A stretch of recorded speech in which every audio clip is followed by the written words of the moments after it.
বলো রাম নারায়ণ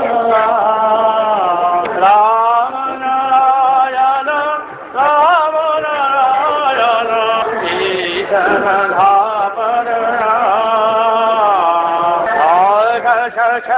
ধাম হরো ভীম হরো ধাম ঈশ্বর ধর ধাম হে রাম নাম অম্ব বড়ো পদ ধাম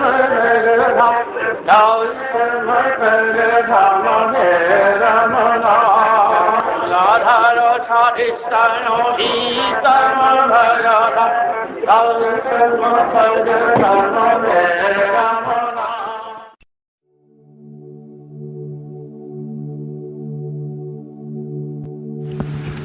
রাম নারায়ণ রাম।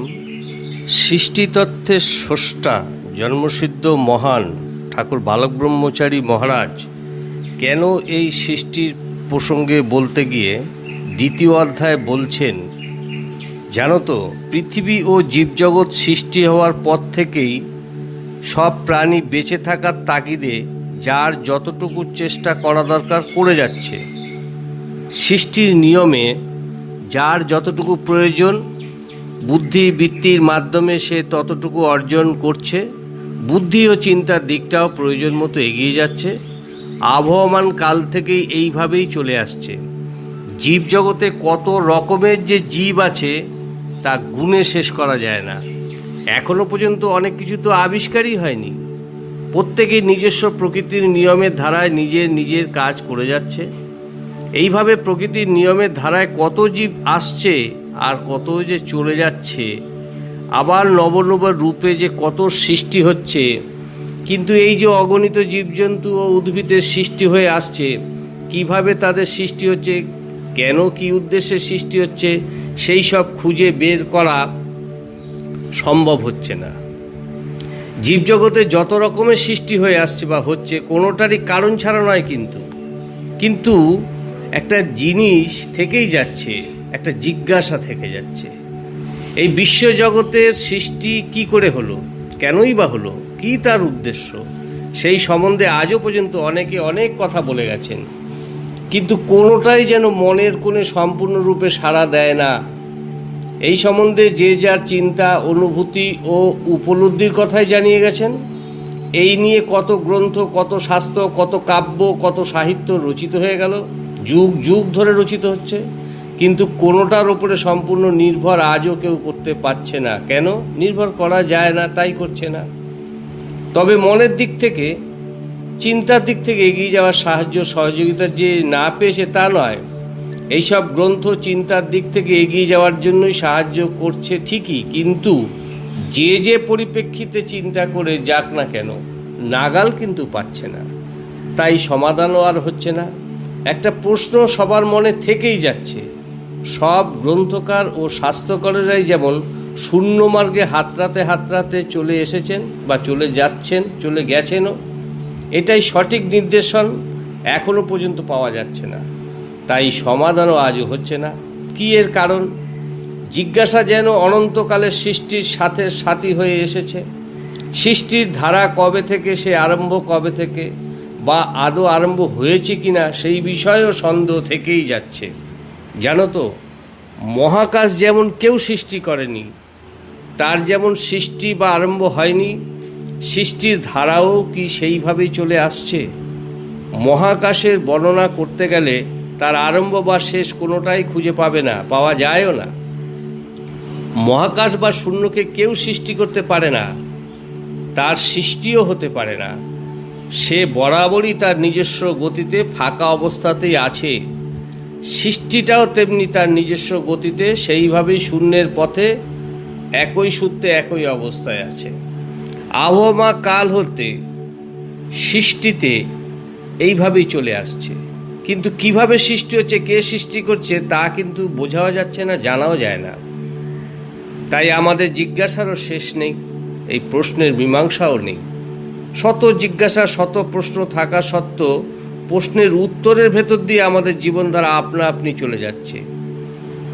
কি যে জিজ্ঞাসা করব আমরা নিজেরাই অনেক সময় জানি না। কিন্তু নব নব সৃষ্টির মাধ্যমে আমাদের মনে জাগছে নতুন সব প্রশ্ন।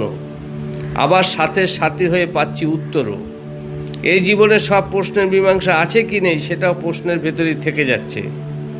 জিজ্ঞাসা তাই জীবনের সাথী হয়ে রয়েছে। সঠিক প্রশ্নের সঠিক উত্তরের অভাবে আমাদের সমাজ জীবন আজ সঠিকভাবে চালিত হচ্ছে না। তার ফলে সর্বাঙ্গীন শিক্ষার দিক থেকে সমাজ আজ একটু দূরে সরে গেছে। বিভিন্ন নামানামির ভেতর দিয়ে আমাদের কতগুলো অবস্থা শুধু আমরা বুঝেই নিচ্ছি। এই নামগুলি কার কি কাজ আমাদের জীবনে চলার পথে, কিভাবে ওইগুলি ব্যবহার করতে হয়, সেদিক থেকে মন গড়া অর্থ হওয়ার ফলে কাজের দিকে থেকে ভীষণ ক্ষতি হয়ে যাচ্ছে। এক একজন এক একভাবে খুশি মতো ব্যাখ্যা করার ফলে বিষয়বস্তুটা যে আসলে কি সে ভাবনা না ভেবে সমূহ কাজ গুছাবার জন্য কতগুলো কল্পনামূলক ভাবনা ঢুকিয়ে দিয়ে সমাজ জীবনকে উচ্ছন্নের পথে ঠেলে দিয়ে গেছে। কেন যে আজ সমাজের এই অবস্থা সেটা ভালো করে বুঝতেও পারছি না। ফলে অযথা অনেকের ওপর দোষারোপ করা হচ্ছে, যার ফলে সবসময় সমাজের বুকে একটা ভুল বুঝাবুঝি চলছে ও সৃষ্টি হচ্ছে দল সম্প্রদায়ের আসছে বিবাদ। এর ফলে জিজ্ঞাসাটা আমাদের থেকেই যাচ্ছে, কারণ সমাধানের দিকে কেউ যাচ্ছে না, তাই জিজ্ঞাসা থাকছে। যখনই আমাদের মনের কোনো জিজ্ঞাসা জাগে তখন স্বাভাবিক নিয়মে বুঝতে হবে তার সমাধান নিশ্চয়ই আছে। উত্তর সামনে না থাকলে মনে কোনো প্রশ্ন জাগতে পারে না, এটাই প্রকৃতির নিয়ম জানবে। তাই ঠাকুর বলছেন, সৃষ্টির ধারাকে ভালোভাবে উপলব্ধি করলে এবং এই পরিদৃশ্যমান জগৎকে, এই মৃন্ময় পৃথিবীকে ভালোভাবে পর্যবেক্ষণ করলে সবাই ভালোভাবে বুঝে নিতে পারবে আমাদের জিজ্ঞাসার উত্তরগুলি আছে কি নেই, অথবা থাকতে পারে কি না। চারিদিকে একটু তাকালেই তোমরা দেখতে পারবে, বুঝতে পারবে আমাদের মনে অযথা প্রশ্ন বা জিজ্ঞাসার উদয় হতে পারে না, নিশ্চয়ই সমাধান আছে, তাই এই প্রশ্ন উদয় হচ্ছে। তাই ঠাকুর বলছেন, আমাদের সকল প্রশ্নের সমাধান জীবনে কোনোদিন আসবে কি না জানা নেই ঠিকই, কিন্তু সমাধান সব সময় নিজে এসে সব কিছু সমাধান করে দিয়ে যাচ্ছে, যাবেই। তাই প্রকৃতি প্রশ্ন বা জিজ্ঞাসা যা তা সবটাই পুরোপুরি ভালোভাবে আমরা বুঝে নিচ্ছি, কিন্তু সমাধানের নাগাল পাচ্ছি না। ফলে জিজ্ঞাসা থেকেই যাচ্ছে। আবার প্রতি মুহূর্তে আশ্চর্য সৃষ্টির ধারা আশ্চর্য থেকেই সৃষ্টিই হয়ে যাচ্ছে।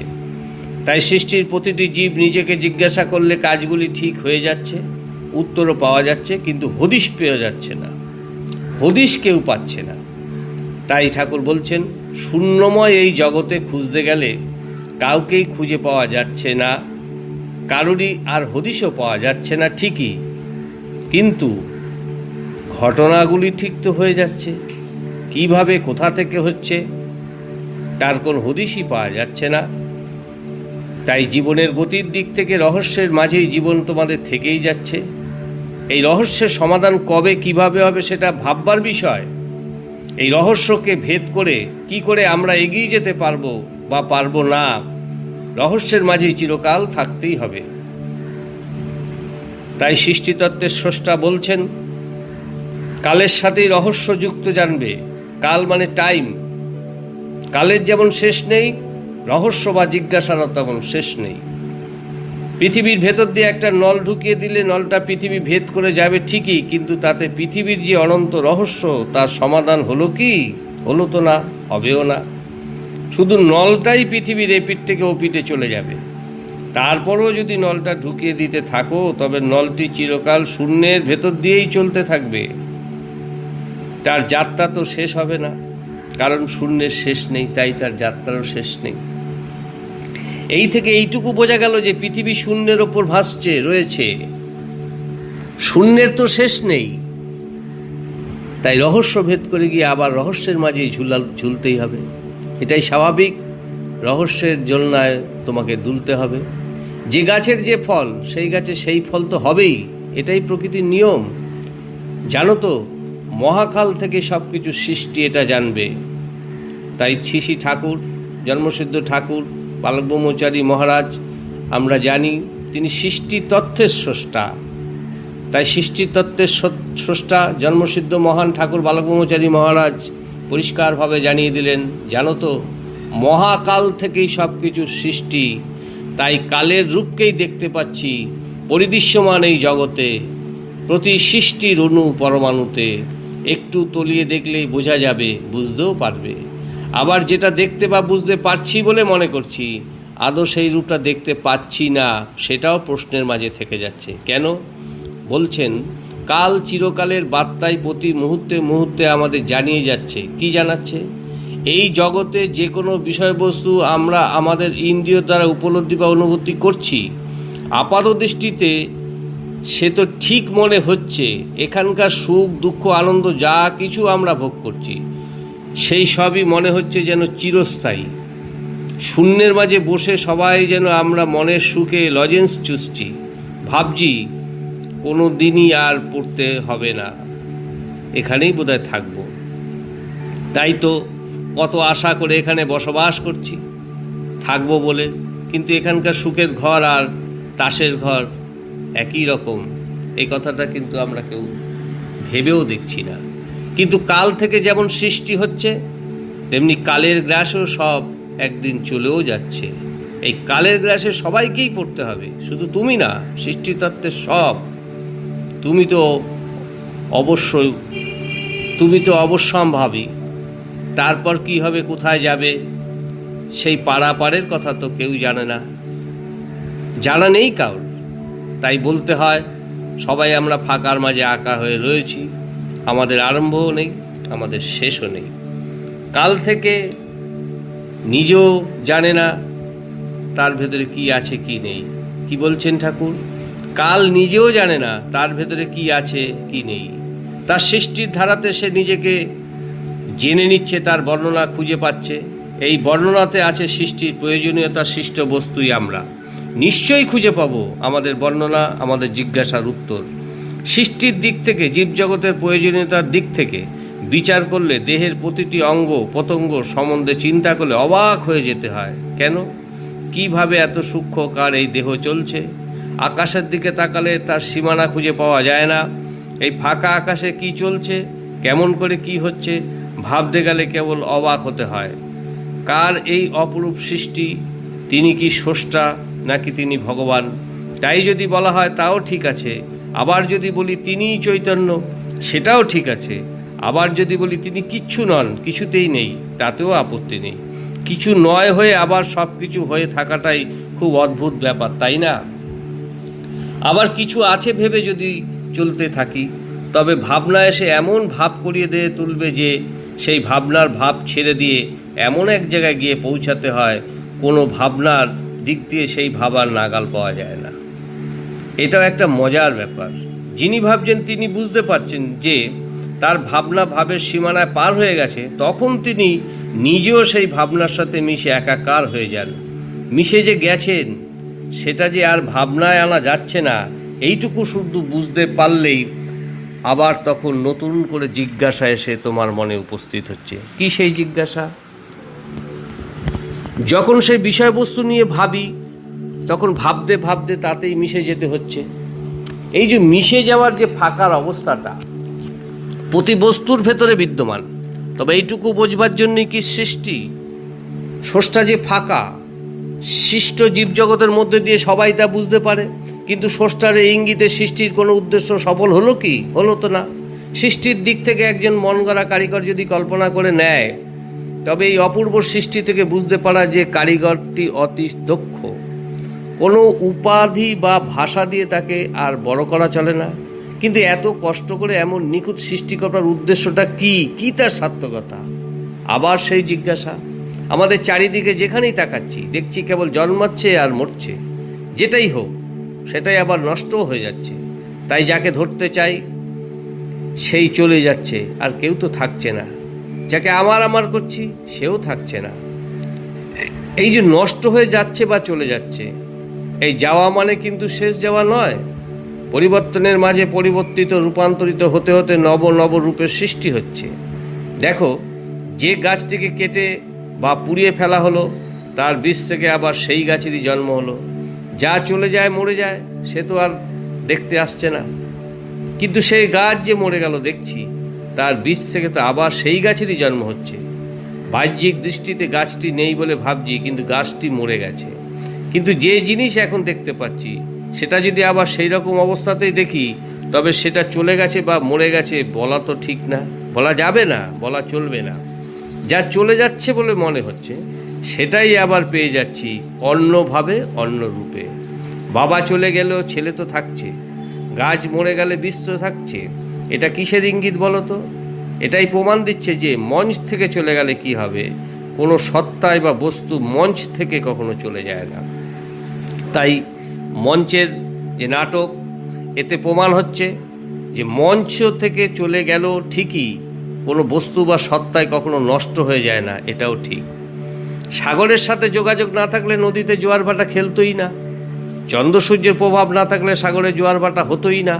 প্রত্যেকের সাথে প্রত্যেকের আকর্ষণ এমন অঙ্গাঙ্গিভাবে যুক্ত, তার মাঝে সবাই থেকে যাচ্ছে। দেখো, নিধাগের রাগে নদী নালার জল যে শুকিয়ে যায়, জল যাবে কোন পথে? খালের জল নদীতে যাচ্ছে, নদীর জল সাগরে যাচ্ছে, আবার সাগরের জল বাষ্প হয়ে মেঘের আকারে আকাশ বাতাসের সাথে মিশে একাকার হয়ে যাচ্ছে। সেই জলই আবার বৃষ্টির আকারে নেমে এসে নদী নালা ভরিয়ে ভরপুর করে দিচ্ছে। খাল বা নদী তবে মূল্য কোথায়?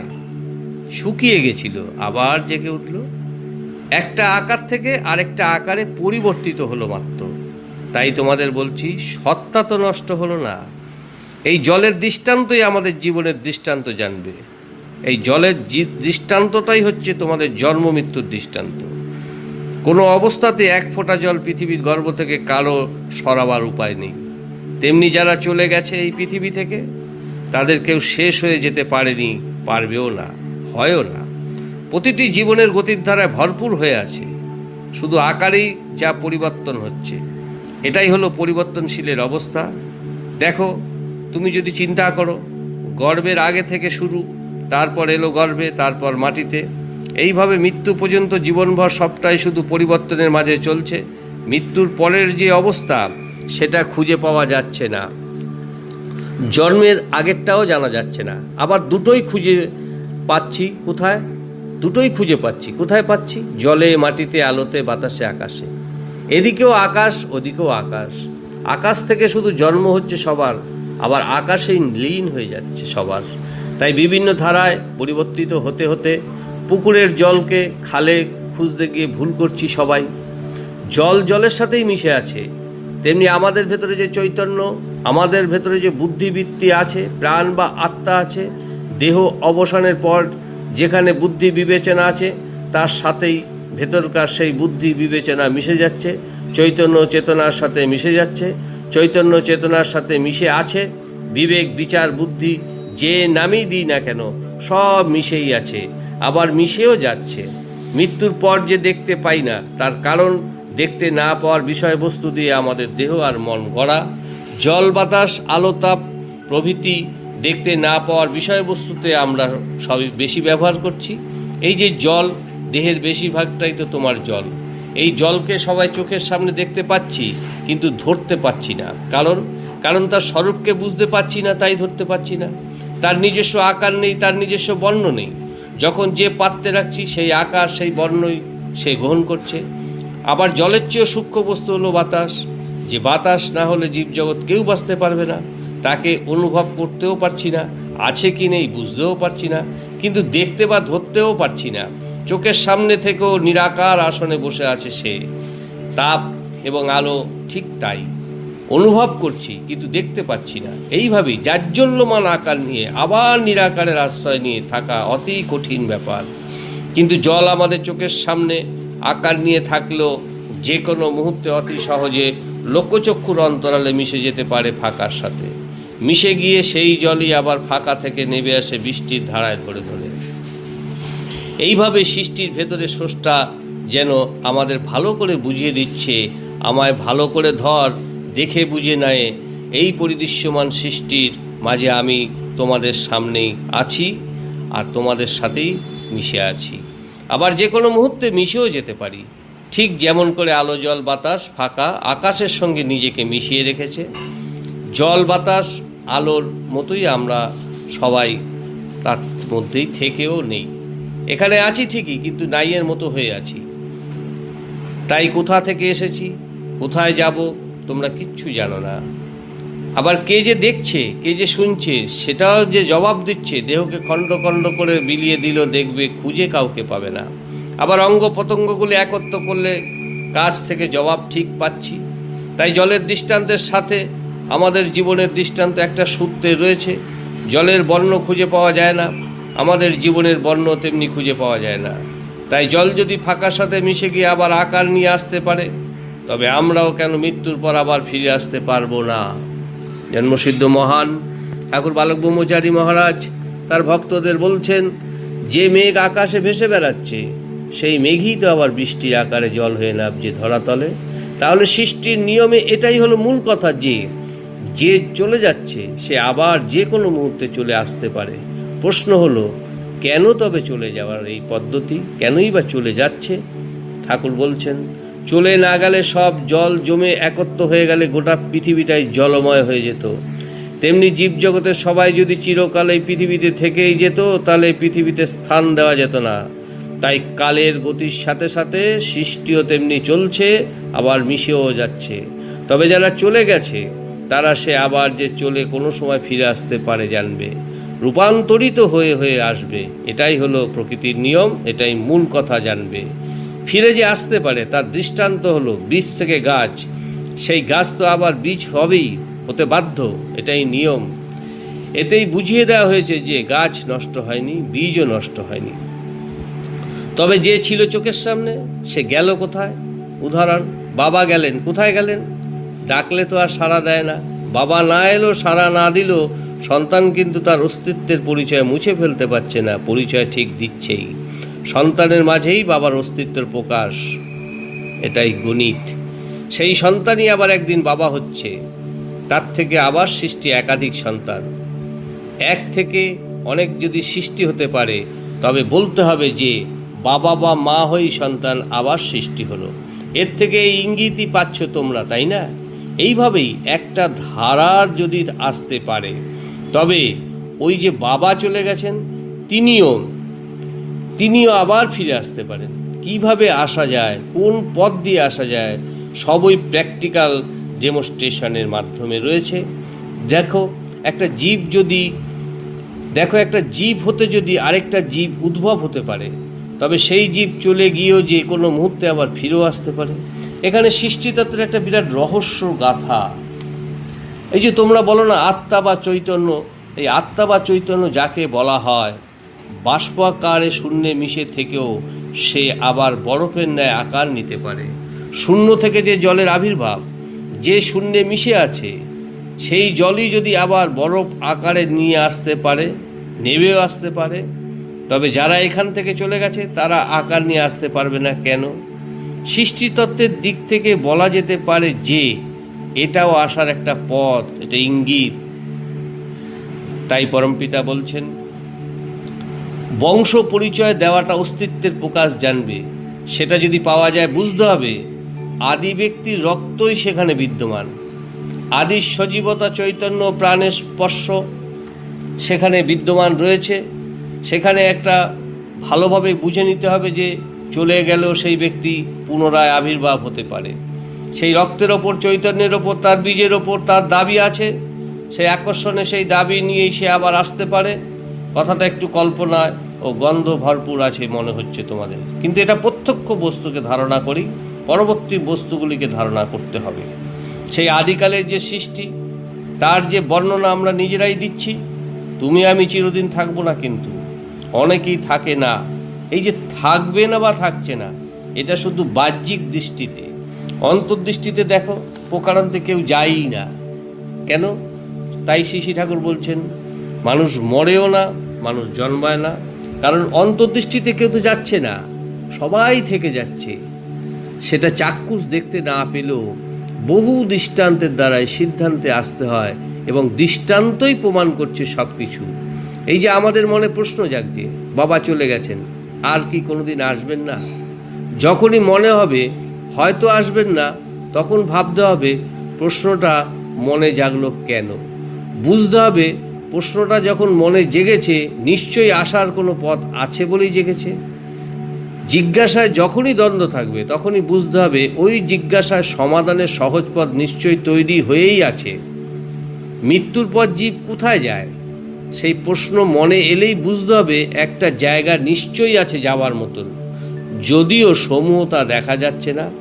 জীবজগতের দৃষ্টান্ত বিচার করলে এইটুকু দেখতে পাওয়া যায় যে চলে যাওয়ার পরও আবার ফিরে আসতে পারে, এখানে থাকতেও পারে। এটা বিশ্বাস অবিশ্বাসের কথা নয়, বাস্তব ভিত্তির ওপর, বাস্তব ক্ষেত্রের ওপরের কথা। এটাই যে সৃষ্টির মূল কারণ তা নয়, তাই বা কে বলতে পারে? এটা যে সৃষ্টির মূল কারণ নয়, সেটাই বা কে জোর দিয়ে বলতে পারে বলো? এখানে থাকবে সৃষ্টির ধারা, আর এক জায়গায় থাকবে তারা।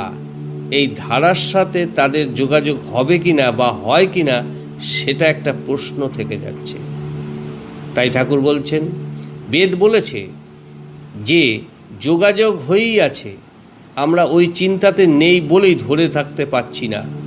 সেটা যে কিভাবে, কোন পথে, কেমন করে হয়, এই ধারা থেকেই বা গ্রহণ করে পরবর্তী ধারাটা আবার বুঝে নিতে পারবো। মনে রেখো, কারণ না থাকলে মনের জিজ্ঞাসা কোনোদিন তোমার আসবে না। আবার সমাধান না থাকলেও জিজ্ঞাসা মনে উদ্ভব হবে না। সমাধানগুলি যেভাবে সাজানো আছে, জিজ্ঞাসাগুলিও পরপর সেই অবস্থায় ভেসে আছে। তাই প্রতিটি সৃষ্টির বাহ্যিক দৃষ্টান্ত বুঝিয়ে দিচ্ছে মৃত্যুর পর কি হবে। বাহ্যিক দৃষ্টান্তর দ্বারা আত্মার দিকটি দেখিয়ে দেওয়া হয়েছে। এই রকম আরও অনেক দৃষ্টান্ত এই জগতে আছে। আত্মার সাথে যোগাযোগ হওয়াটা শুধু বড় কথা নয়, বিশ্ব প্রকৃতির সৃষ্টির যে ধারা, তাতে দেহ ছেড়ে সেই মহাকাশের বর্ণনা জীব যাতে উপলব্ধি করতে পারে, নিশ্চয়ই এমন কোনো কাজ জীবজগতের দ্বারাই সাধিত হবে, অথবা তা সফল করার জন্য জীবজগতেরই এই সৃষ্টি। চন্দ্রসূর্যের মতো জীব চিরকাল উদ্ভাসিত হয়ে থাকবে, প্রকাশের মাধ্যমেই থাকবে। জীবকে এমন অবস্থায় আসার জন্যই স্রষ্টা জীব জগতের সৃষ্টি করেছেন। এই মহৎ সৃষ্টির এটাই উদ্দেশ্য জানবে। যতদিন পর্যন্ত এটা না ফলবে, ততদিন জন্ম মৃত্যুর আওতা থেকে বারবার জীব শুধু আসবে আর যাবে। মৃত্যুর পরও সম্পূর্ণ ব্যক্তিত্ব, বিবেচনা ও চৈতন্যে ভরপুর থেকে জীব যাতে তার ইচ্ছাধীনে সর্বত্র যাতায়াত করতে পারে, তারই জন্যই তো জীবের সৃষ্টি। শুধু জন্ম আর মৃত্যুর জন্য জীবের সৃষ্টি হয়নি। রাম নারায়ণ রাম।